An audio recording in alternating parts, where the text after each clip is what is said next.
एक मारवाड़ी था, उसको घूमने का बड़ा शौक था।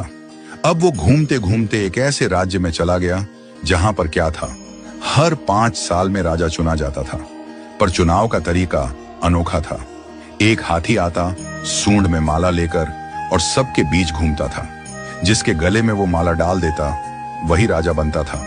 अब क्या हुआ, हाथी आया माला लेकर, थोड़ी देर इधर उधर देखा और जाकर माला इस मारवाड़ी के गले में डाल दी। मारवाड़ी हैरान, अरे भाई, मैं तो घूमने वाला आदमी हूं, ये कहां फंसा दिया।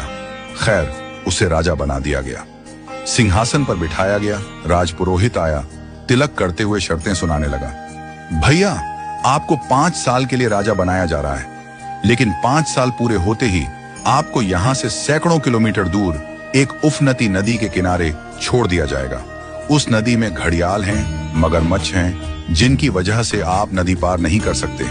अगर किसी तरह पार कर भी गए तो उसके बाद आएगा एक गहरा जंगल जिसमें हिंसक जानवर और खतरनाक राहें हैं।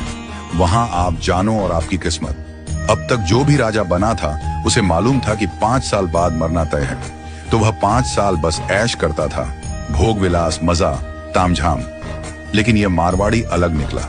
उसने सोचना शुरू किया, अब मुझे 5 साल बाद क्या करना है। राज्य की जो भी आमदनी आती थी उसमें से 51% जनता की भलाई में लगाने लगा, और बचे हुए 49% से उसने अपने आगे की प्लानिंग की।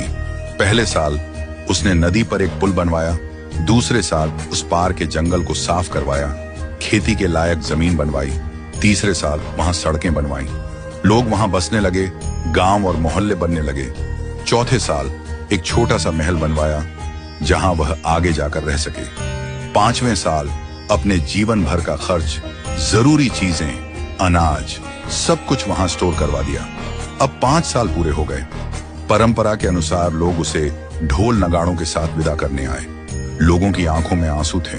कहने लगे, ऐसा राजा हमने पहले कभी नहीं देखा।